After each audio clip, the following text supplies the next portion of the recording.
السلام علیکم. Programme special talk کے ساتھ میاں سیف الرحمان حاضر خدمت. تازہ ترین کچھ جو ڈیولپمنٹس ہیں اس پہ بات کی جائے گی آج کے پروگرام میں، چونکہ کرنٹ افیئرس کا ہے اور کرنٹ افیئرس میں سیاست، معیشت، عدالتی فیصلے جو ہمارے امپیکٹ کرتے ہیں معاشرت کو، معاشرے کو، سیاست کو، وہی بھی ہم ڈسکس کریں گے. اور یہ ایک تازہ ترین ایک فیصلہ بھی آیا اسٹیٹ بینک کی طرف سے، ڈی مانیٹرائزیشن ہی کہہ لیں اس کو ایک لحاظ سے، اور اس کو کہتے ہیں جی فیز وائز مرحلہ وار ہوگی. اس کے علاوہ ایف بی آر کا باقاعدہ ری ویمپ کرنے کا بھی ایک پروگرام ہے، جس میں کچھ آوازیں ایسی اٹھی بھی ہیں کہ جو لوگ اس سے متاثر ہو رہے ہیں، جن کے اختیارات سلب ہوں گے یا کم ہوں گے، وہ بھی بول رہے ہیں. اور اس کے علاوہ باقی جتنے بھی معاملات تازہ ترین ہیں وہ ہم سارے ڈسکس کریں گے. آج ہمارے ساتھ ایک موضوع ترین شخصیت اس حوالے سے موجود ہیں، جن کا بڑا ایک بیک گراؤنڈ نالج ہے اور پس منظر ہے انتظامی بھی اور بطور تجزیہ کار بھی. تو جناب ہم ویلکم کرتے ہیں آپ کو، جناب اقبال شاہد صاحب کو. جناب کیسے ہیں آپ؟ خیریت سے ہیں؟ بہت مہربانی میاں صاحب. اچھا اقبال شاہد صاحب، ایک تو آج عدالتی فیصلہ آیا جس میں پی ٹی آئی کے بانی اور ان کے ایک اہم جو ساتھی تھے اور معتمد خاصی ہیں، وہ سابق وزیر خارجہ شاہ محمود قریشی، دونوں کو 10 سال قید کی سزا ہوئی ہے. اچھا عام طور پہ آپ بھی چونکہ عدالتی افسر بھی رہے ہیں، آپ نے دیکھا بھی ہوگا کہ چھوٹی عدالتوں میں، جیسے چھوٹی بڑی کیا مطلب کہنے کا مقصد سیشن کورٹ ہوا یا اس کے برابر کی جو عدالتیں ہوتی ہیں، یہاں ایک ویسے بھی ماضی میں ٹرینڈ رہا کہ یا تو دباؤ میں آ جاتی ہیں یا وہاں پہ ایک سوچ یہ پائی جاتی ہے کہ چلو جو زیادہ سے زیادہ سزا کسی کو دی جا سکے، بعد میں جا کے وہ سیٹیسفائیڈ بھی ہو جاتی ہے. یہ اب یہاں پہ جو پی ٹی آئی کے لوگ ہیں یا اور بھی بہت سے لوگ ہیں، وہ تو کہتے ہیں جی سارا مینج کیا گیا فیصلہ ہے، کیونکہ مقصود تو یہ تھا کہ ایک پارٹی مقبولیت حاصل کر رہی ہے کسی کے مخالفت کے باوجود. اور یہ لیکن اگر مقبولیت تو فیصلوں سے کم نہیں ہوتی جناب. میں کہتا ہوں اس کا پورا احاطہ کریں. بہت شکریہ. میں سمجھتا ہوں کہ آج کا دن پاکستان کی عدالتی تاریخ میں ایک اور تاریخ دن فیصلے کے طور پر کی ٹھونک گیا ہے پوری دنیا میں. اس کا جو سماعت کا طریقہ کار تھا، آپ اس کو مد نظر رکھیں. آپ نے بھی کہا جی کہ ایک پارٹی کا لیڈر اگر پاپولرٹی اس کی آ رہی ہے تو یہ فیصلے دباؤ کا شکار ہو سکتے ہیں. میں کہتا ہوں ایک پارٹی کا لیڈر نہ بھی ہو، اس کی فالنگ بھی کوئی نہ ہو، تو انصاف تو اس کا بھی حق ہے. ہاں، انصاف تو سب کا حق ہے، اور انصاف کے لیے ضروری ہے کہ انصاف کے پورے تقاضے پورے کیے جائیں. اس فیصلے پر کوئی اعتراض نہیں، ٹھیک ہے، کیونکہ اس کو عدالت نے فیصلہ کیا ہے اور آگے دوسری عدالت کوئی بھی فیصلہ کر سکتی ہے. یہ ایک بات کی بات ہے. لیکن دیکھنا یہ ہے کہ اگر آئین کے تحت بنی ہوئی عدالتوں میں اس آئین کے مطابق سماعت نہیں ہوتی تو اس کا پھر فیصلوں کا اثر کیا ہوگا، اور پوری دنیا میں ہماری جاگن ساری کو کون روک سکے گا. آپ نے دیکھا کہ کل 13 گھنٹے یہ کوئی سمجھ نہیں آئی، اتنی طویل سماعت کا مقصد کیا تھا؟ سماعت کا سزا دینا اور ساری دنیا کو پتا تھا. یہ تو بلکہ اور شک کا لوگوں کی نگاہ میں یقین تھا.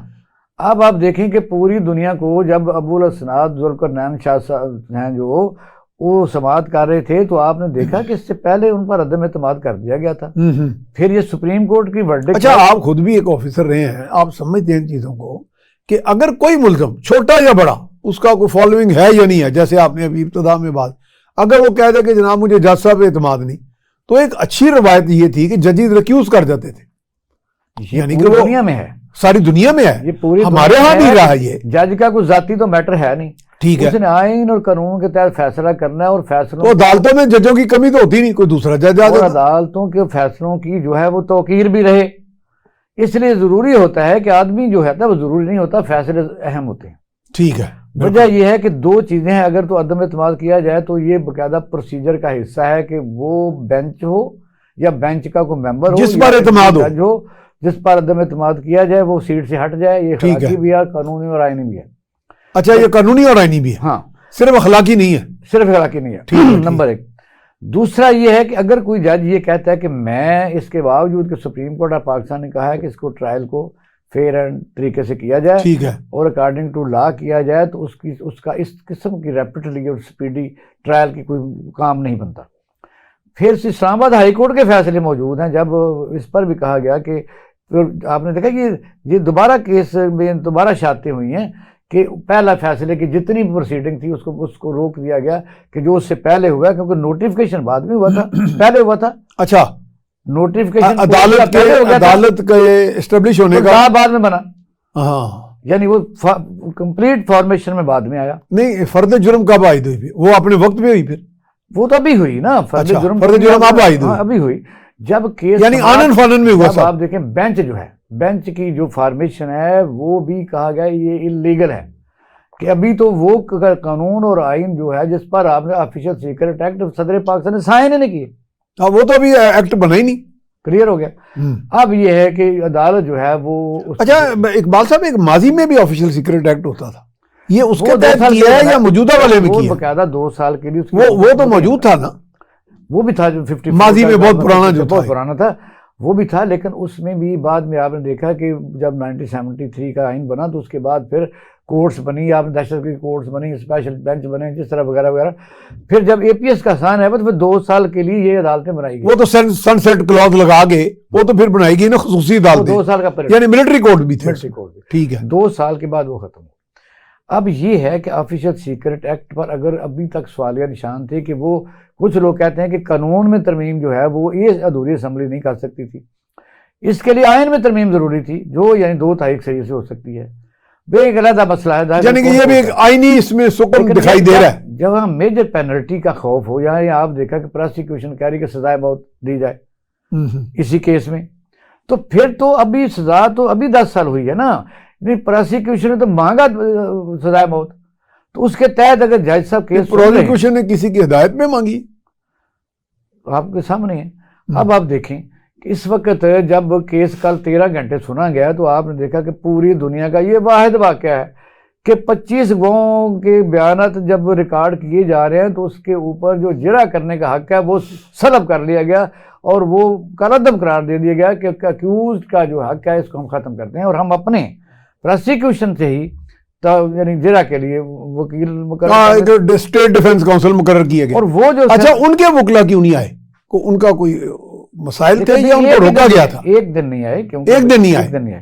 اچھا یہ نہیں ہے کہ وہ متواتر نہیں آئے، کوئی ایسا نہیں ایسا، وہ تو بہانہ بنا نا، ٹھیک ہے۔ اب آپ دیکھیں کہ جج صاحب نے جب شاہ محمود قریشی کو کہا میں کمرے سے نکال دوں گا، نہیں یہ فیصلے کسی اور برانچ میں کسی اور دفتر میں سر آپ دیکھیں دلاور کا فیصلہ تحریر ہوتے ہیں، اور پھر وہ دلاور کا فیصلہ تھا وہ اس نے 15 منٹ میں سنایا اور 35 صفحے کا سنایا، 35 صفحے میں تو آپ بڑی تیز رفتار ٹائپ رائٹر سے دماغ میں ساری چیزیں تب نہیں ٹائپ کر سکتے، نہیں کر سکتے، اور پھر اکارڈنگ ٹو لا نہیں کر سکتے، لائن لینتھ نہیں صحیح ہوتی، اس میں قانونی نکات رہ جاتے ہیں، غلطیاں رہ جاتی ہیں، اس میں آپ نے پورا آپ کالم ریفرنس لینے ہوتے ہیں کہ آپ کبھی میں کالم کہہ دیا جائے تو آپ کالم لکھ لیں گے، ہاں کبھی نہیں ہو سکتا کہ آپ پوری تیاری سے آپ کو سباق ہوتا ہے ہر چیز کو سامنے، یہ تو عدالت ہے۔ بہرحال اس میں فیصلے کی جو بھی ہے جج کو یا عدالت کو اختیار حاصل ہے، ہم کہہ دیتے ہیں، لیکن نہیں، یہ میں سمجھتا ہوں کہ یہ فیصلہ بھی اسی طرح ہی ڈسکس ہوتا رہے گا جس طرح مولوی مشتاق کا اور پھر منیر جو ہے مولوی مشتاق کا ذوالفقار علی بھٹ والا، ہاں جی، اچھا اچھا، اور جسٹس منیر کا وہ جو مولوی تمیز الدین والا، اور دلاور کا، یہ فیصلے اس میں ایڈ ہو گئے۔ ہاں اب یا تو یہ یعنی وہ جو تاریخ فیصلے ان میں یہ بھی ایک آ جائے گا، یا تو میاں صاحب یہ ہم چلو میں کہتا ہوں ہم عدالتوں کے ساتھ ہیں، ہم ان کی توقیر کرتے ہیں، تعظیم کرتے ہیں، ڈرتے ہیں، یہ سنیں یہ کنٹمپٹ آف کورٹ سے بھی ڈرتے ہیں کہ کسی وقت کسی کو بلا لے ٹانگ دے، کیا کریں گے آپ؟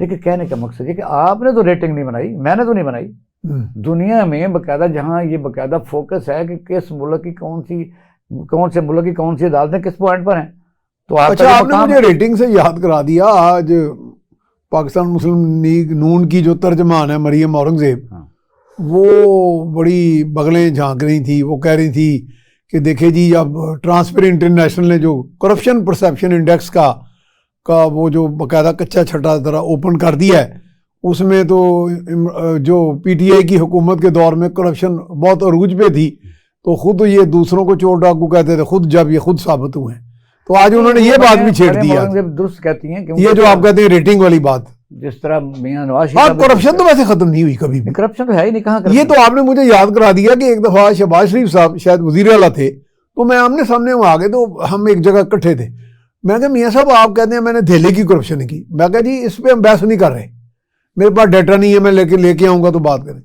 کیا آج کوئی پٹواری، کوئی ایس ڈی او، کوئی محکمہ نہر کا افسر، کوئی پولیس کا افسر، یا میں نے کتنے سارے نام لے لیے، پی ڈبلیو ڈی کا افسر، سی این ڈبلیو کا، انہوں نے آج کرپشن کرنی چھوڑ دی ہے. آگے انہوں نے بالکل میری بات پہ نفی میں جواب نہیں دیا. انہوں نے کہا ہاں یہ تو ہوتا ہے، یہ ایسے ہے، پر ایسا ہی ہے. تو میں کہا وہ بھی اربوں میں بن جاتی ہے. ویسے سر پتا ہے کہ وہ تو بڑے محترم ہیں، لیکن دہلی کی کرپشن تو ہوتی نہیں. دہلی کی تو ہوتی نہیں ہے. یہ بات ہے. اچھا اب یہ ہے کہ آپ دیکھیں کہ فیصلہ جو ہے، یہ میں نہیں کہتا کہ چوری اگر صدر کرتا ہے، وزیر اعظم کرتا ہے تو اس کو چھوڑ دیا جائے، کیوں چھوڑا جائے؟ لیکن یہ بھی ہے کہ آپ نے پاکستان کے جو ورلڈ کپ جتوانے والے کو آج سزا دی، آپ نے نمر یونیورسٹی کے فاؤنڈر کو سزا دی، آپ نے شوکت خانم کے فاؤنڈر کو سزا دی، اعظم القاعدہ یونیورسٹی کو سزا دی، آپ نے ہیلتھ کارڈ کو سزا دی، اور بلا وجہ دی. یہ آپ کہہ رہے ہیں نا، یعنی اگر انہوں نے جرم کیا پھر تو دینی چاہیے. طریقہ کار ہے. اب جب مان لیا جب یہ کہتے تھے کہ سائفر ہے ہی نہیں، اس پر ذرا بات ضروری ہے. سائفر جھوٹ ہے، تو اگر سائفر جھوٹ ہے تو سزا کس چیز کی بنتی ہے؟ اگر تو سائفر کچھ ہے تو ہے نا. اگر سائفر ہی نہیں ہے تو اگر سائفر ہے تو جو 2 کمیٹیاں بنی تھی، ایک پی ٹی آئی کے دور میں نیشنل سیکورٹی کمیٹی، اس نے ڈسکس ہو کے ڈیمارچ کیا، امریکہ سے احتجاج کیا سفیر کو بلا کر، اور دوسرا میاں شہباز شریف کی حکومت میں بھی ڈیمارچ کیا گیا. سائفر تو اقبال صاحب بہت آتے رہتے ہیں. میں نے بلکہ اس میں امریکہ کے جو سفیر ہیں موجودہ ڈونلڈ بلوم سے بھی 1-on-1 گفتگو بھی کی تھی براہ راست اس پہ. لیکن میرا ذاتی جو مشاہدہ ہے وہ یہ ہے کہ سفیر جو ہوتا ہے وہ یقیناً امریکہ کا جو سفیر پاکستان میں ہوتا ہے وہ ان کا ایک پورا کے پورا سی آئی اے کا ایجنٹ بھی ہوتا ہے، سب کچھ ہوتا ہے. لیکن آپ یقین کریں جو سی آئی اے کا ایک حوالدار ہے نا، وہ ان کے سفیر سے ایک بڑا طاقت رکھتا ہے، کیونکہ وہ چیزوں کو وہ تروڑتا مروڑتا ہے. چلیں یہ پھر بات کر لیں گے. اب آپ دیکھیں کہ جو عام فہم سی بات ہے، چونکہ ہم بھی سن کے اس پر ذرا تھوڑا سا علم حاصل کر چکے ہیں.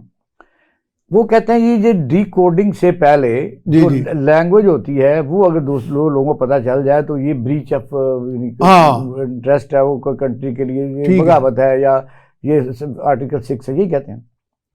تو جو 25 گواہ ہیں وہ کیا بیان دے رہے تھے؟ کیا اس کا مطلب انہوں نے پڑھا ہے؟ نہیں پڑھا بھی ہے. نہیں وہ تو کوئی کچھ تو بیان دے رہے ہیں جی کہ ہم نے ان کو، ظاہر ہے سیکرٹری خارجہ نے تو پڑھا ہوگا، ایڈیشنل سیکرٹری خارجہ نے پڑھا. جب انہوں نے کہا سپریم کورٹ میں بھیجا ہے، بھیجا ہے سپریم کورٹ کو اس پر تحقیقات کرو. سپریم کورٹ میں انہوں نے سائفر بھیجا ہے تو وہ گیا کدھر؟ اس کے دور میں انہوں نے کہا اس پر تحقیقات کرو، سپریم کورٹ کو لیٹر گیا. اب یہ نہیں میں کہتا. اچھا وہ میجسٹریٹ کدھر گیا جس کے آگے 164 کے بیان تھے؟ اس کی گواہی ہوئی بھی؟ وہ سیکرٹری جو تھا، سیکرٹری ٹو پرائم منسٹر، اس کی بات کر رہے ہیں نا. تو اس نے بھی آپ اپنے بیان، ان بیانوں سے اس نے کہا جی وہ میرے بیان دباؤ سے تھے. نہیں سیکرٹری نے تو کہا نا، لیکن کہا گیا پہلے تو کہ ہم میجسٹریٹ کو بلائیں گے کہ 164 کے بیان جو آپ کے سامنے ہوئے اس وقت انہوں نے دباؤ کا ذکر کیا، لیکن وہ میرا خیال میجسٹریٹ کو بلایا نہیں گیا. ضرور ٹائم بڑا تھوڑا سا، بلایا نہیں گیا، لیکن اگر وہ بلا لیتے تو زیادہ بہتر نہ ہوتا. چلو اس کو ٹیکنیکل کو رہنے دیتے ہیں. میں صرف یہ کہتا ہوں کہ طریقہ سماعت، وہ کا سماعت ٹھیک اس لیے نہیں، یہ کافی سوال چھوڑ گیا.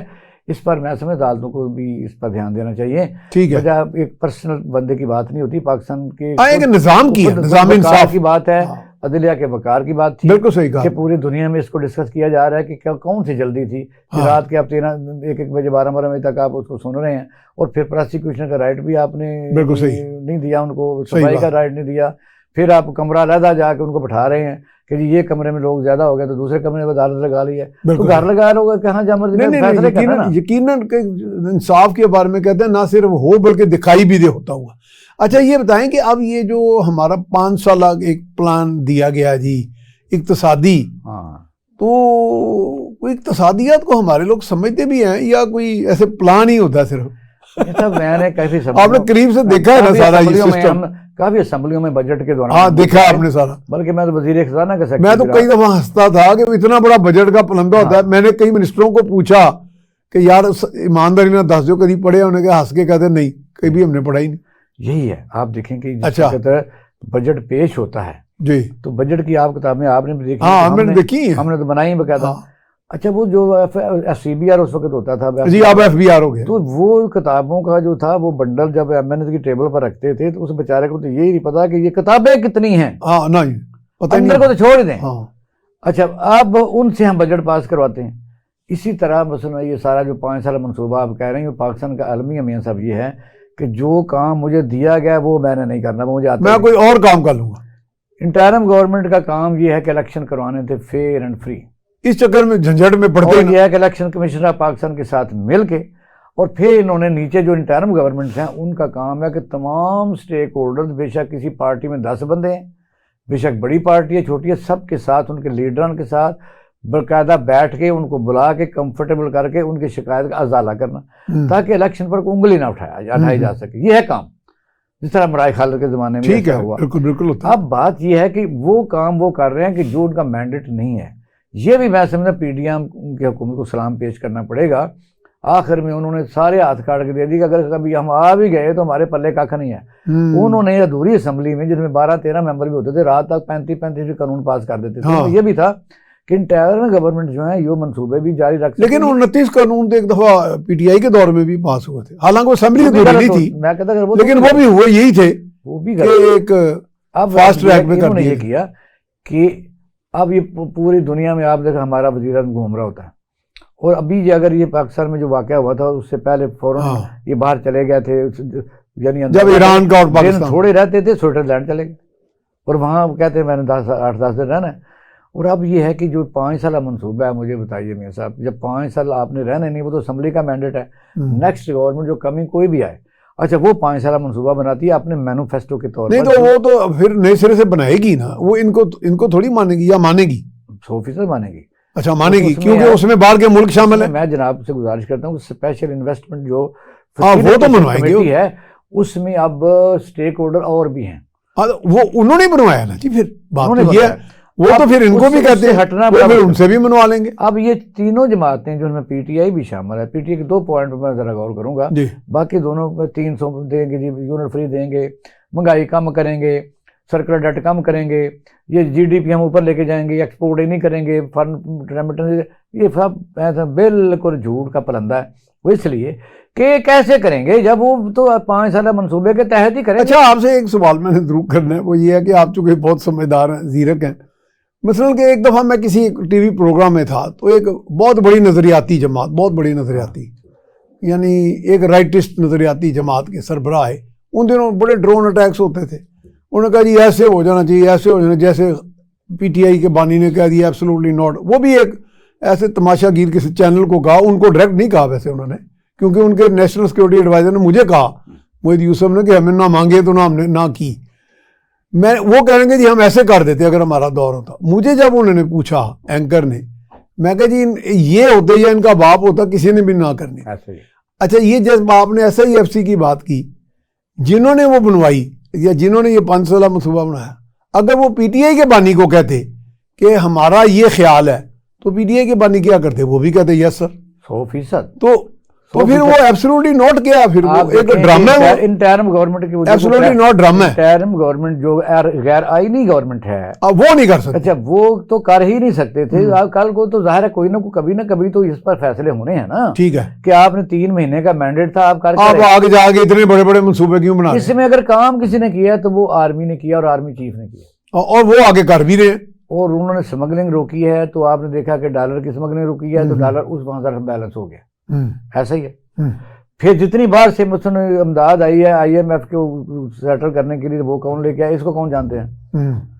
یعنی وہ کیا وزیر اعظم کے کہنے پر باہر سے آئی ہے؟ ایسا تو نہیں نا ہے۔ یا تو پھر آپ یہ پلیڈ کر رہے ہیں کہ آئندہ کیئر ٹیکر سیٹل بنایا ہی نہ جائے۔ اس کا مطلب سٹیک ہولڈر کون ہے، یا جس کو ہم کہہ سکتے ہیں کہ اگر انہوں نے کام کیا تو ان کو تو بات کرنی ہے نا، ان کی تو ستائش کرنی کہ نہیں کرنی۔ ہاں اگر کل کوئی یہاں حکومت کوئی بھی آ جاتی ہے۔ اچھا جناب، اسی پہ بات ہم دوبارہ یعنی جاری رکھیں گے، اور اس وقت جا رہے ہیں جی ناظرین، ہم جا رہے ہیں بریک پر، بریک کے بعد دوبارہ حاضر خدمت ہوں جی۔ بریک کے بعد ہم آپ کو خوش آمدید کہتے ہیں۔ ہمارے ساتھ موجود ہیں جناب اقبال شاہد صاحب، سینئر تجزیہ کار، سینئر ٹی وی اینکر۔ بات بہت عمدہ پیرائے میں ہو رہی ہے، اس میں تمام چیزوں کا جائزہ لیا جا رہا ہے، اور ہر طرح آبجیکٹیو انالیسس سامنے آیا ہے۔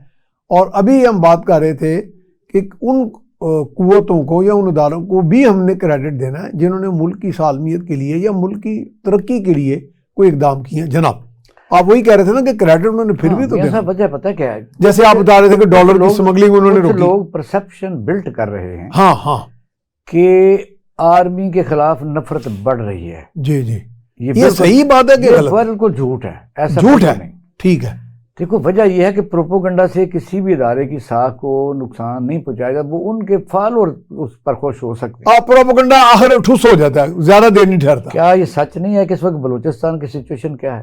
کیا یہ سچ نہیں ہے کہ ایک طرف ہمارا ہندوستان پاکستان میں دہشت گردی کروا رہا ہے اور افغانستان میں سلیپر ہمارے موجود ہیں، پاکستان کے کو نقصان پہنچانے والے وہاں سیف ہیونز موجود ہیں؟ بالکل۔ کیا افغانستان میں ایسے صورتحال نہیں ہے؟ تو آپ اور میں کس طرح بیٹھے ہوئے ہیں اگر فوج نہ ہو تو؟ نہیں بیٹھ سکتے۔ تو یہ بھی تو ہے۔ اب اس بات کو تو کوئی بندہ پسند نہیں کرتا، کوئی لیڈر بڑا ہو یا چھوٹا ہو، باقی چیزیں جو ہیں۔ لیکن ہمارے تو ایک بڑے محبوب معشوق قسم کے قائد تھے ایک سیاسی جماعت کے، وہ کہتے ہیں کہ جو افغان طالبان ہیں وہ ہمارے اپنے لوگ ہیں۔ لیکن ایک قائد نے یہ بھی کہا تھا کہ ہم پر حملہ پنجاب میں تو نہ کرو۔ ہاں یہ بھی کہا۔ اب یہ دونوں قائدین میرا خیال ہے ایک لحاظ سے غداری کے ہی مرتکب ہوئے کہ ایک محبوب ہے ایک غیر محبوب ہے، لیکن دونوں ان کو کہہ رہے ہیں۔ میں نے ایک صاحب کو کہا انسان اپنے اقتدار کے لیے کہاں تک جا سکتا ہے؟ ہاں یہ بڑی میرا خیال ہے تھوڑا سا اپنی طبیعت میں قدغن لگانا چاہیے، لیڈر کو فالو کرتے ہیں لوگ۔ ہر بات کا جواب دینا بھی ضروری نہیں ہوتا۔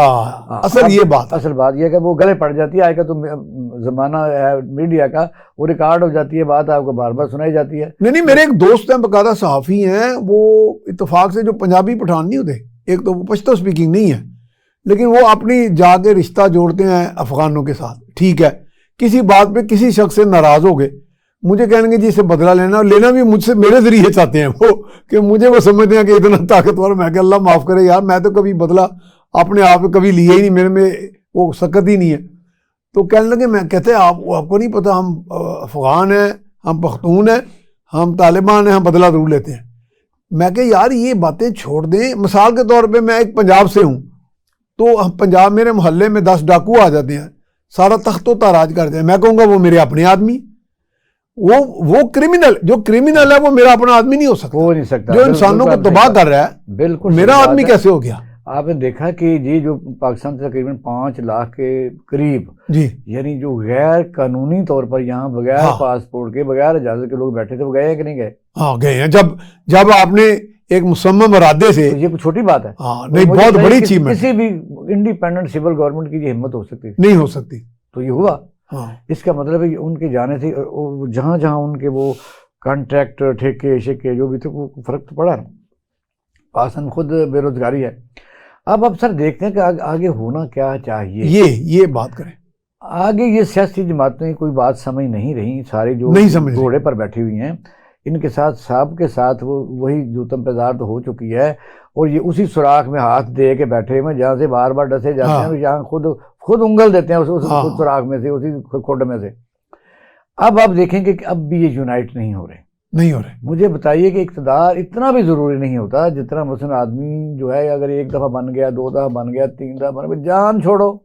اب قاضی جو اپنا یہ حسینہ واجد سے متاثر تو نہیں کہ وہ 4 دفعہ ہو گئی ہیں، تو میں بھی 4 دفعہ ہوں۔ اچھی مثالوں کو فالو کرنا چاہیے، بری مثالوں کا رہے ہیں۔ ویسے مودی صاحب بھی سنا تیسری مرتبہ فالو کرنا چاہیے، مودی صاحب بھی جا رہے ہیں تیسری مرتبہ بننے لگے۔ میں کہتا ہوں کہ وہ جا رہے ہیں تو آپ دیکھیں کہ ہم نے تو مودی نہیں بننا نا، یہاں کی سچویشن تو نہیں ہے نا، اگر بنتا تو بن جائے، کوئی بات ہمیں کیا اسے۔ لیکن وجہ یہ ہے کہ یہاں صورتحال کیا آپ کو نظر آ رہی ہے؟ ایمانداری سے بتائیے، اگر بندہ کو روٹی کھاتا ہے، اللہ نے اسے پیدا کیا، زندہ ہے، اتفاقاً سے مسلمان بھی خوش قسمتی سے ہے، کیا پاکستان کے الیکشن فیئر اینڈ فری ہو رہے ہیں؟ کبھی بھی نہیں۔ اب ہو رہے ہیں، اب بھی نہیں ہو رہے ہیں۔ پہلے جب آپ کہتے ہیں نا، سنیں یہ بڑی زبردست، میں تھوڑی سی چیزوں کو کلیئر کرنا ضروری ہے، یہ ہم کبھی بھی نہیں ہوئے، اور بھائی نہیں ہوئے، لیکن اس کا طریقہ کار الیکشن کے دوران تو کمپین چل رہی ہوتی تھی نا، کمپین تو جلسے کر رہے ہوتے تھے، ڈیرے آباد ہوتے تھے، یہ پکڑ دکڑ نہیں ہوتی تھی، عوامی کنٹیکٹ کیا اس وقت۔ چلو میں سمجھ چند سیٹوں کے اوپر کچھ انڈیویجول، جس طرح بھٹو صاحب کے زمانے ہوئے تھے، وہ تو انہوں نے خود اعتراف کیا تھا، کچھ ایسی چیزیں جب خواجہ صاحب بڑا للکارے مارتے ہیں تو ان کو بھی آخر میں تو پھر جتوایا گیا تھا نا۔ وہ تو نون چیز ہے، چھوٹا سا ہوتا ہے سلسلہ جس کو آگے پیچھے کرنا، لیکن اس طرح کا کبھی الیکشن نہیں ہوا۔ اس طرح کے الیکشن میں جو باوقار طریقے سے اگر نہ ہو تو کوئی بھی وزیر اعظم بن جائے، ایک تو وہ بلیک میل ہوتا رہے گا، جہاں سے اس نے طاقت لینی ہے وہ ٹھہر نہیں سکتا، وہ کمزور وزیر اعظم ہوگا، اور وزیر اعلیٰ بھی کمزور ہوگا۔ اچھا ویسے ہی کو ہمارے ہاں جو بہت طاقتور وزیر اعظم ہے، نواز شریف صاحب بہت طاقتور ہو گئے تھے ایک دور میں، وہ امیر المومنین بننے کے شوق پیدا ہو گیا، ایک ہمارے اور تھے وہ بھی وہ پاپولیرٹی کی بنیاد پر مضبوط ہو گئے، وہ جن کے کہتے تھے امپائر کی انگلی، اسی امپائر کو اوئے اوئے کر کے بھی بولنے لگ پڑے. تو ہمارے ہاں پاورفل ہونا جو ہے، خاص طور پہ اگر کسی ادارے میں نہیں آپ بیٹھے ہوئے، تو اگر آپ صرف پارلیمانی پاور ہے آپ کے پاس، تو پھر آپ اس طرح بھٹکتے ہیں کہ توبہ توبہ توبہ. سر پتہ کیا آپ ہر چیز کو جب مجھے میاں صاحب آپ مجھے اپنے ادارے میں اگر آپ لے جائیں یا مجھے ایک ایسا ایک اخبار نکلوا دیں اور اس کے پیچھے سارا اداراتی لوگ بھی آپ کے ہوں، انویسٹمنٹ بھی آپ کی ہو اور سپورٹ بھی آپ کی ہو، تو پھر میں آپ کو آنکھیں کیسے دکھاؤں؟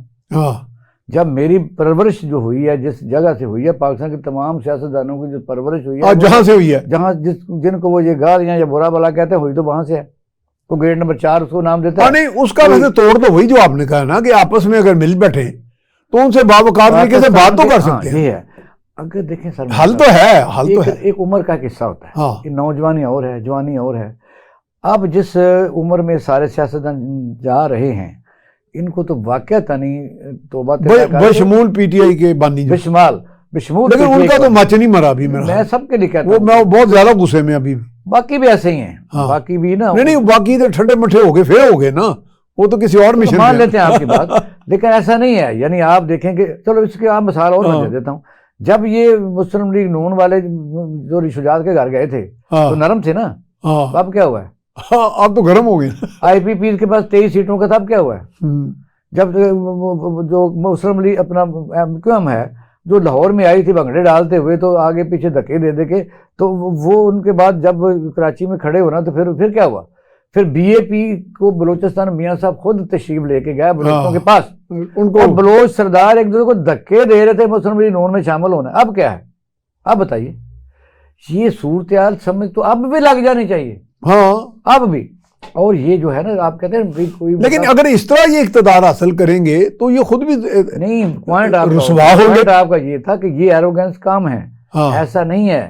جب ان کو کم نہیں ہے، جب ان کو ایک رات میں کہہ دیا، بشمول سب کے، جب ان کو ایک رات میں کہہ دیا جاتا ہے نا کہ آپ کے اوپر ہاتھ ہے، تو کہتے ہیں بس ٹھیک ہو گیا، دروازہ بند کریں، میں بادشاہ سلامت ہوں. تو یہ بھی ہے سیاستدانوں کے. میں ایک سیاستدان کی مثال اکثر دیتا ہوں کہ پارٹی کی دے دیتے ہیں. اگر اس کو کام ہو کسی سے، تو مثلا ایم این اے ڈیرہ غازی خان بیٹھا ہوا ہے، وہاں ڈپٹی کمشنر ٹیلی فون کر رہا ہے، گاڑی بھیج رہا ہے، راستے وائرلیس چل رہی ہے، یہاں تک پہنچ گیا، یہاں تک پہنچ گیا. یہ سیاستدانوں کی میں کرتوت دکھا رہا ہوں. وہ شیخ پورہ کراس کر گیا، لاہور پہنچ گیا، جلدی پہنچو. اور اگر وہ یہاں لاہور آ کے نہر پر پہنچ گیا، تو نہر کے اوپر آ کے پتہ چل گیا جنہوں نے بلایا ہے، جن کو ضرورت تھی، وہ ضرورت پوری ہو گیا، تو گیٹ نہیں کراس کر سکتا، وہ واپس ہی جائے گا. یہ ہے پاکستان میں سیاست کا حال. جب اوپر سے کوئی ہاتھ ہو، پھر یہ پرواہ کسی کی نہیں کرتے. آپ نے دیکھا کہ چارٹر آف ڈیموکریسی آخری ہوئی تھی نا، تو پھر سپریم کورٹ کے کوٹ پہن کے کون کھڑا ہوا تھا؟ بتائیے. چارٹر کو تو آپ نے خود ہی دھجیاں بکھیر دی اس کی. چارٹر آف ڈیموکریسی 18ویں ترمیم سوائے فنڈ جو ہے اس کے بندر بانٹ کے علاوہ کیا تھا؟ آگے صوبوں کو اپنی گورنمنٹ ہے، بادشاہ 101 ترمیم میں ہے، اس میں 101 پوائنٹس ہیں. صرف 2 کو یہ دیتے ہیں کہ سارے فنڈ 5 بندے استعمال کریں گے. ایک وزیر اعظم، 4 وزیر اعظم. لوکل گورنمنٹ ڈسپرسمنٹ فنڈ کرتی ہے وہ سارے. آپ دیکھیں، میں کل لوکل گورنمنٹ کو تو یہ مانتے ہی نہیں سر. کل میں حیران رہا، میں گیا ہائی کورٹ میں.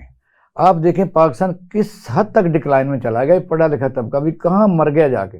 وہاں بورڈ لگے ہوئے تھے پاکستان پنجاب بار کونسل کے کہ شکریہ ادا کر رہے تھے نقوی صاحب کا، وزیر اعلیٰ پنجاب جو انٹرم ہے، کہ آپ نے ہماری سڑک بنائی، ہم شکریہ ادا کرتے ہیں. مجھے بتائیے اس حالات میں کون سا مستقبل ہے آپ کا؟ یہ لوکل گورنمنٹ کے کام ہیں، تو وزیر اعلیٰ نے کا شکریہ ادا کر رہے ہیں. اس میں میرے سے بھی ایک سن لیں. پھر مجھے میرے بڑے اچھے دوست ہیں، وکیل ہیں، ینگ مین ہیں، تو وہ کہہ رہے تھے یار مجھے بڑا افسوس ہو رہا ہے کہ آپ صحافیوں کو تو سب کو پلاٹ مل گئے، ہمیں نہیں مل رہے. یعنی کہ وہ پلاٹوں کے بھی طرف ان کا دھیان ہے.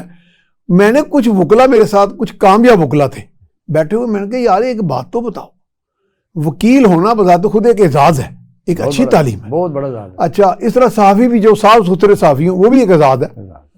آپ تجزیہ کر رہے ہیں، یہ بھی ایک اعزاز ہے. کہنے کا مقصد ہے کہ ایک کیا ایم این اے جو ہے وہ ایک وکیل سے بڑی شخصیت ہے؟ ابھی وہ میرے اس سوال پہ ڈیفینسو ہو گئے. میں کہ جواب دے دیں، جواب نہیں دے رہے تھے. میں کہ میری رائے یہ ہے کہ وکیل ہونا بھی کسی ایم این اے سے کم نہیں ہے بلکہ زیادہ بڑی ہے. زیادہ بڑی بات. اب پاگلوں کی طرح میں نے سنا ہے کہ اتنی تعداد میں کچھ درجنوں کی تعداد میں وکیل ٹکٹوں کے پیچھے مارے مارے پھر رہے ہیں. اور ایک ایسے وکیل کو بھی میں جانتا ہوں میرے چھوٹے بھائیوں کی طرح بھتیجوں کی طرح جو باقاعدہ مرسیڈیز بینز اور آڈی مرفی پتہ نہیں کوئی 5-5 کروڑ کی گاڑی میں پھرتے ہیں. میرے ساتھ تجزیے پہ بھی آتے ہیں ٹی وی پہ. وہ بھی سنا کہ شدائی، ایک تو شدائی ہوتا ہے نا، شدائی ہوئے ہیں. تو یہ وہ اپنے میرا خیال ہے ادارے کی بھی تنزلی کر رہے ہیں اپنے مقام. اگر ہو بھی جائے ہاں تو 3-4 سال کے لیے ہے. ہاں میں وہی کہتا ہوں کہ جس وہ جگہ پہ بیٹھے ہیں تو وہ تو فارغ ہے. ہاں مثلا کہ آپ اور میں ہم دونوں بیوروکریٹس رہے ہیں. اب یقین کریں کہ میرے کئی بیوروکریٹس جو اس وقت چیف سیکرٹری بھی میرے سے کئی جونیئر ہیں، وہ اس لحاظ سے مجھے زیادہ مقدم سمجھتے ہیں کہ یار میں ایک صحافی ہوں جس کے پاس ہمیشہ کے لیے قلم ہے. جی ہاں صحیح ہے. اپنی آخری وقت تک آخری وقت آپ کے ہاتھ میں قلم ہے، گفتگو نہ ریٹائر ہونا نہ وکیل نہیں ہونا. تو یہ بھی زوال ہے، یہ زوال، ہاں ڈکلائن ہے، یہ زوال ہے. اور آپ دیکھیں کہ وجہ کہ آپ مینوفیسٹو دیکھیں ذرا. اچھا اس پر میں تھوڑی سی ذرا ہاں کریں. ہم نے باتیں اور بھی کرنی تھی لیکن یہ اچھی باتیں ہو گئی ہیں میرا خیال. یہ مینوفیسٹو یہ ہے کہ ہم نے یہ بجلی جو ہے وہ 300 یونٹ. ہاں یہ مجھے تماشا لگ رہا ہے. دوسرے نمبر پر مہنگائی جو اس وقت 48% کے قریب ہے، جو اسٹیٹسٹیکل ڈویژن کہتا ہے، بلکہ ہے تو اس سے بھی زیادہ. لیکن وہ کہہ رہے ہیں 47. اگر چاول 100 سے 250 یا 300 پر ہیں تو 300% ہوگی نا. لیکن وہ ذرا ایوریج نکال لیتے ہیں. مجھے بتائیے کہ انہوں نے جو اصل چیزیں تھیں وہ اس کے لیے غور کیا ہے. نمبر 1 میں آپ کو بتاتا ہوں سر. ایک تو یہ ہے کہ اس میں جو منشور میں کیوں انہوں نے نہیں رکھا کہ سب سے پہلے تو یہ ہے کہ جو بھی پارٹی کا وزیر اعظم کا کینڈیڈیٹ ہوگا اس کا طریقہ انتخاب جو ہے وہ پرائمری سطح تک وہ فالو کیا جائے گا جس طرح امریکہ میں ہوتا ہے. آہستہ آہستہ جتنی یونٹیاں کمیونٹیاں جو ہیں جو ڈسٹرکٹ وغیرہ، جب وہ آدمی اوپر آئے گا تو وہ باقاعدہ کنسنسس آئے گا کہ میں کینڈیڈیٹ ہوں. آپ کو پتہ ہے امریکہ کے ساتھ برطانیہ کی مثال لیں. برطانیہ میں کسی پارٹی چیف کو، کسی بڑی کمیٹی کو پارٹی کے سربراہ کے ساتھ ٹکٹ دینے کا کوئی اختیار نہیں. یہاں تو پی ٹی آئی لے لیں، نون لے لیں، پیپل پارٹی لے لیں، سب کے جو چودھری ہیں اوپر بیٹھے ہوئے. انہوں نے سینٹرل ایگزیکٹو کمیٹی کی ریفارمیشن کے لیے کوئی بات کی ہے؟ کیا انہوں نے اسپیشل سیٹوں کے لیے کوئی بات کی ہے کہ جو اسپیشل سیٹیں ہوں گی پارٹیوں کی وہ کس کو دی جائیں گی؟ کیا وہ چارٹرڈ اکاؤنٹنٹ ہوگا اگر ٹیکنوکریٹ ہے تو؟ کیا وہ جو عورت ہے اگر فیمیل ہے تو وہ کس کیلیبر کی وائس چانسلر ہوگی ریٹائر؟ صرف ممی چاچی ہیں نا. اب اس میں اور بھی چیزیں ہیں. مثلا جو نہیں ممی چاچی کے علاوہ کہا ہے کہ فنڈ ہم کچھ لوگوں کی دوست بھی ہیں یہ بھی ہے. ہاں جی. کیا انہوں نے یہ کہا ہے کہ یہ جو فنڈز ہیں آج سے ہمارا ہی منشور یہ ہے کہ کوئی M N A M P fund use نہیں کرے گا؟ اچھا یہ جو آڈیٹر جنرل کا ڈپارٹمنٹ ہے یہ کیا کرتا ہے؟ یہ اس کو وہاں جانے کی اجازت نہیں ہے، پر چلتے ہیں ان کے. آڈٹ کا جو پورا اتنا بڑا سیٹ اپ ہے جس پہ اربوں روپیہ سالانہ اخراجات ہیں، یہ کیا کرتے ہیں؟ میں بتاتا ہوں اس میں کمپرومائز ہو چکے ہیں اس لیے کہ آگے بنتا کچھ نہیں.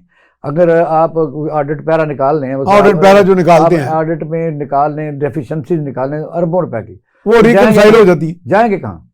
آگے پبلک اکاؤنٹ کمیٹی ہے، وہاں کون بیٹھا ہوا ہے؟ وہاں بھی وہ تو خود سیاستدان بیٹھے ہوئے ہیں.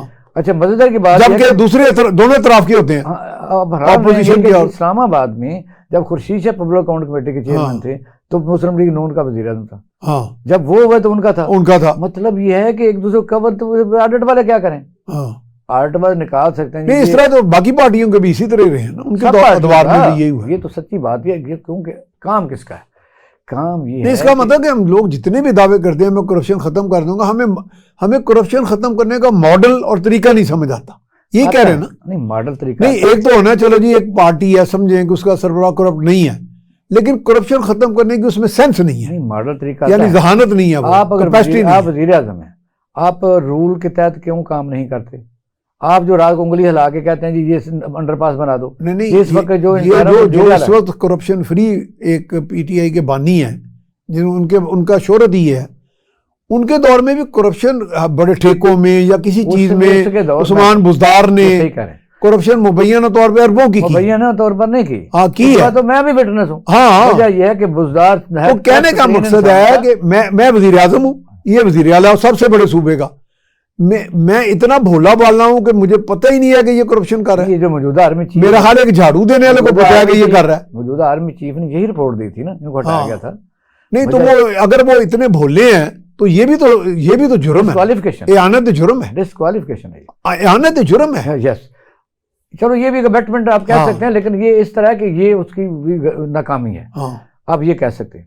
اب آپ دیکھیں کہ اس وقت بزدار کی گورنمنٹ میں تو یہ سچی بات ہے، چلو کچھ داستان کو بڑھایا بھی جاتا ہے، لیکن یہ بھی بات صحیح ہے کہ اکثر افسر پیسے دے کے لگتے تھے، یہ بات ٹھیک ہے. اور پھر 22 گاڑیاں نہیں، جو دوست محمد کھوسا کے دور میں مجھے ان کے اپنے ایم این اے نے بتایا، 1.5 مہینہ رہا نا، انہوں نے کہا جی بڑے کھوسا صاحب نے، اور میں ان کے ساتھ چائے پی رہا تھا، بڑے نون ایم این اے کا بھی نام بتا دوں گا، اس وقت نہیں بتاتا، اس وقت ٹی وی اسکرینوں پہ ہر وقت ہی آئے ہوتے ہیں. وہ مجھے کہتے ہیں کہ میں کیا آپ کو پتا ہے کہ میں جرنلسٹ ہوں؟ تو کہتے ہیں آپ کوئی گل نہیں کہہ دے، میں تو کہہ دیتی گل جڑی. وہ کہتے ہیں جی 1.5 مہینے میں یا 2 مہینے میں انہوں نے 3-4 ارب روپیہ بنایا تھا. میں کہا وہ کیسے؟ کہتا جی postings, D D O D C O فلانا ان دنوں ایسے. بلکہ ایک زمانے میں تو پی ایس او کا ایم ڈی کا 1 بلین روپیہ تھا. جی بالکل. پی ایس او کا جو ایم ڈی ہوتا ہے وہی، اور دوسرا جو housing and physical housing department federal government کا، اس میں آپ نے دیکھا کہ دوران اربوں روپے کی کرپشن، وزیر اعلیٰ پھر وزیر پھر لگ گیا. تو یہ ہوتا ہے. اور خاص طور پر جو اے این پی ہوتی تھی وہ پیٹرولیم منسٹری لیتی تھی، آپ کو سب کو پتا ہے، ریلوے بھی لیتی تھی، اور جو ایم کیو ایم والے وہ بلیک میلنگ سے شپنگ کارپوریشن لیتے تھے، سب کو پتا ہے. اس میں بھی بڑا مال پانی. پاکستان میں سیاست ایک ٹریڈ ہے، ایک انڈسٹری ہے. اس میں لوگ خلق کے لیے نہیں آتے. جو ماٹو ہے سیاست کا کہ انسان سیاست میں آئے تو میں لوگوں کے کام کروں گا، میں ریاست کے لیے کام کروں گا، میں خدا کے لیے کام کروں گا. یہ ایک نیشنل سروس ہے، ایسا نہیں ہے، یہ کاروبار ہے. اور یہ جو سیاسی پارٹیاں، میں کئی دفعہ دورا کہتا ہوں، یہ سیاسی پارٹیاں نہیں ہیں، یہ پرائیویٹ لمیٹڈ فرمیں ہیں، ان کے مال ایم ڈی ہیں، اور یہ اپنے طریقہ کار سے اس فرموں کو چلاتے ہیں جس طرح انڈسٹری چلاتے ہیں. اور جو ایم ڈی بے ایمان ہے وہ تو رج کے کھاتا ہے، جو ایم ڈی بھولا بھالا ہے اور معصوم ہے وہ کھلواتا ہے، یعنی وہ بھی قوم کو لٹواتا ہی ہے نا. یہ اس میں آپ دے نقصان کون اٹھا رہا ہے؟ پاکستان جو 1956 کا تھا، 62 کا تھا، 65 کا تھا، 80 کا تھا، وہ پاکستان تو نہیں ہے. آپ دیکھیں جب یہ لوگ کہتے ہیں کہ ہم 6% کہتے ہیں جی ڈی پی ہم کریں گے، کہتے ہیں جی ڈی پی کریں گے، تو 6% تو میاں صاحب کے زمانے میں تھی، لیکن پی ٹی آئی کے دور میں بھی تھی، اس میں بھی 5% تو تھی، 5 کچھ تھی. اچھا اب آپ دیکھیں کہ اگر جو فارن ریمیٹنسز ہے تو جب ان کو ووٹ کا ہم حق دیتے نہیں ہیں تو ان کے لیے بڑا دھیان دے کے بیٹھے ہوئے کہ ہمیں پیسے وہ بھیجیں. یعنی اس کا مطلب خامیاں تو ہیں ہمارے اندر بڑی واضح قسم کی. خامیاں نہیں، ہم نے کو پورے بڑے بلنڈرز کی ہیں، پورے ملک کو ہم نے ہائی جیک کیا ہوا ہے. اس میں آپ دیکھیں کہ جس کو 62% کہتے ہیں یا 60% کہہ رہے نوجوان ہیں، ان کا کوئی مستقبل نہیں ہے. یہ کون ہوتے ہیں اس طرح کے وعدے کرنے والے؟ مجھے بتائیے. یہ ریاست کے جو بنیادی قوانین ہیں، وہ ریاست کے قوانین ہیں کہ آپ کے جان مال کا تحفظ کیا جائے. آپ دیکھیں نا، پہلے ہم ایک بندے کو کرٹیسائز کرتے تھے، ایک پارٹی کو، جی 1 کروڑ نوکریاں اور 50 لاکھ گھروں کا کام ہے. اب پھر ایک پارٹی یہ جو آج میاں صاحبان جو لانچ کیا ہے، انہوں نے بھی 1 کروڑ نوکریوں کا کہہ دیا. یہ کہاں سے دیں گے؟ 1 کروڑ نوکری پرائیویٹ سیکٹر سب سے زیادہ نوکریاں دیتا ہے. پرائیویٹ سیکٹر سب سے بڑا امپلائر ہوتا ہے. سیکٹر کیا ہے؟ پرائیویٹ سیکٹر ہے انڈسٹری، ریل اسٹیٹ، جی انویسٹمنٹ، یہی ہے. اور مجھے بتائیے کہ جب پاکستان میں یہ جو بڑے بڑے اسٹیک ہولڈرز ہیں، ان کے سارا سرمایہ باہر کے ملک میں ہوں، یہ پاکستان میں کوئی سرمایہ کاری کرنے نہ چاہ رہے ہوں تو نہ کریں، تو باہر کوئی سردرد ہو رہی ہے کہ یہاں کوئی انڈسٹری لگائے. اور اگر انڈسٹری لگا بھی لے کوئی چھوٹی موٹی، تو جتنی بجلی مہنگی ہے، یہ کمپیٹیٹر ہی نہیں ہے. اور آپ کو مصنوعات بنائیں گے باہر کے ملک سے 5 روپے کی ملے گی، آپ 15 روپے کی آپ کو کاسٹ پڑے گی. اس لیے یہ بالکل جھوٹے وعدے ہیں. فریب کاری اس وقت جھوٹے وعدے کر رہے ہیں، فریب کر رہے ہیں. یہ امپلیمنٹیبل ہے ہی نہیں اور جھوٹ ہے. پہلے تو یہ ان کو چاہیے کہ جو پہلے سیاسی پارٹی میں ریفارم کریں اور اپنی اس پر گرفت چھوڑیں، پارٹیوں کو ایک سیولائز اور جمہوری پارٹیاں بنائیں اور سارے مل کے اس ملک کے لیے کچھ کریں، ورنہ 1 بائی 1 اسی تیز دھار آرے سے نکلیں گے. اچھا یہ بتائیں کہ فیڈرل بورڈ آف ریونیو کی ری ویمپنگ کی بات کی جا رہی ہے، تو اس میں سنا کچھ بڑی آوازیں اٹھی ہیں، خاص طور پہ جن کے ہاتھ میں ڈنڈا سوٹا وہ تھوڑا اختیار تھا، وہ کوئی بات کی گئی. یہ بھی اگر صحیح ری ویمپ ہو تو تب ہے نا. اچھا جناب، بہت شکریہ، آپ تشریف لائے تو بات چیت بڑی عمدہ ہوئی، کہ باتیں تو آپ سے ختم نہیں ہونی. آپ کے لیے 10 گھنٹے ہمیں چاہیے، تو آپ نے بڑا قیمتی وقت نکالا. تو ناظرین، ساری بات چیت آپ نے سنی ہے، پروگرام اپنے اختتام کو پہنچا. اس میں یہ ہے کہ ہمیں بڑا فری طریقے سے فیئرنیس کے ساتھ چلنا ہے. سیاست میں ہم نے ان چیزوں کو آئیڈینٹیفائی کرنا ہے جو اریٹنٹس ہیں، جینوئن طریقے سے، بڑے آنیسٹلی اور فیئرلی اس کے بعد ہم نے آئیڈینٹیفائی کر کے آگے بڑھنا ہے، اور یہی وقت ہے کہ ہم ریئلائز کریں اور انٹروسپیکشن کریں، خود احتسابی کریں اور آگے بڑھیں اس طریقے سے کہ ملک و قوم کا فائدہ ہو۔ اس کے ساتھ ہی اپنے میزبان میاں سیف الرحمان کو اجازت دیجیے۔ اللہ نگہبان۔